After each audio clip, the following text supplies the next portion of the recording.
Seen for the first time on camera is an example of the Stug 4, a Panzer IV chassis mated to the superstructure of the Stug 3, in service with the 17th SS Panzer Grenadier Division, which entered the line on the 12th of June. The Stug 4 entered production in December 1943, with just over 1,100 being produced. Of particular note on the Stug 4s and 3s in this footage is the Salkoff blender, the new pig's head-shaped cast mantlet fitted to all assault guns from February 1944 onwards. The very heavy fighting among the narrow lanes lined on either side with dense hedgerows provided the very worst of combat conditions for the assault guns. Room for manoeuvre was slight, placing a weapon with a fixed gun at a grave disadvantage. Here the fighting was often at close quarters and many a Stug fell victim to a bazooka rocket fired from the hedges. Nevertheless, assault guns did take a toll of Allied armour, the Sherman proving as vulnerable to its 75mm gun as the T-34.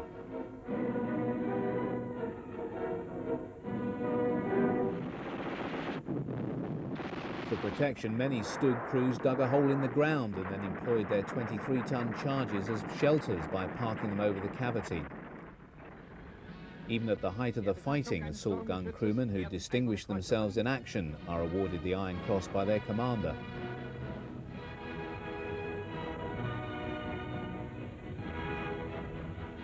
Shown at the same time is assault gun commander Oberleutnant Franz Ludwig, who was awarded the Knight's Cross in Normandy for the destruction of 16 British tanks. With the American breakout from the Cherbourg Peninsula and the British drive south towards Falaise in full flood, the surviving assault gun units were embroiled in savage fighting as the Germans tried to prevent the encirclement of Army Group West.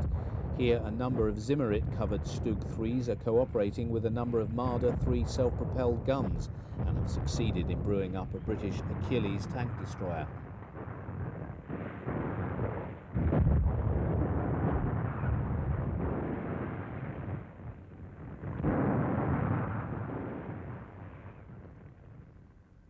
Very few assault guns survived the closing of the Falaise pocket. This late-model Stug 4 is covered with Zimmerit anti-magnetic mine paste on all of its vertical surfaces, as is this late Stug 3 equipped with the Salkoff blend.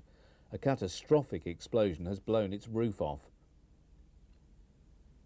This Sturmhaubitzer 42 did make it, only to be abandoned later by its crew as the Seine bridges were down.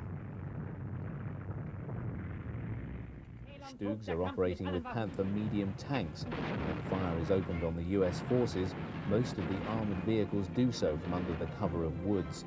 Under such conditions, both Stugs and Panthers are best able to employ their longer ranging guns over those of the American Sherman tank. Panzer im Gefecht auf einer Dorfstraße. An artillery observer then ranges in on the American positions and a battery of 105mm howitzers opens fire. Die Landschaft ist vom Rauch der Explosionen und Brände durchzogen.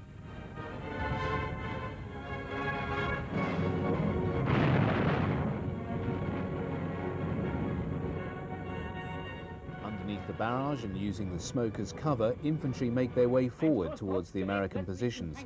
They're equipped with a variety of weapons, including the Panzerfaust one-shot anti-tank weapon. Mit der Panzerfaust werden Widerstandsnester hochgejagt. The Shermans and half-tracks would seem to have been brewed up by long-range gunfire from the assault guns and Panthers.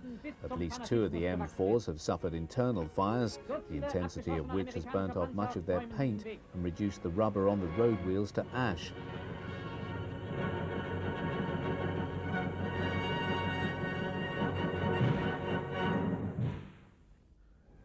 By ruthless husbanding of his resources, Hitler was able to find 1,200 Panzers and assault guns for the 5th and 6th SS Panzer armies as the cutting edge of Operation Autumn Mist, his abortive Ardennes offensive.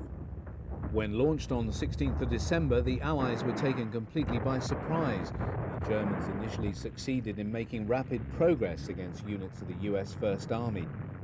The most westerly advance was made by armoured units of Manteuffel's 5th Panzer Army, which by the 20th was thrusting for Dinant and the Meuse crossings, But the town of Bastogne, in the rear of Manteuffel's columns, could not be taken, with a major impact on the German advance, which by the 23rd had stalled.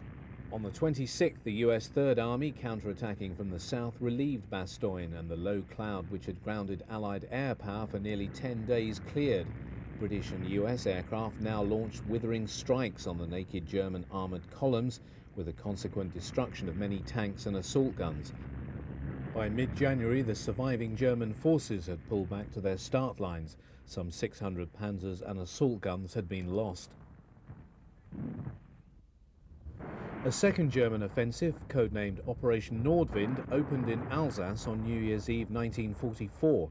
The objective was to trap 7 divisions of the US Sixth Army and recapture the city of Strasbourg. Unlike in the Ardennes, Allied intelligence was able to forewarn the American commander concerning the imminence of the German attack.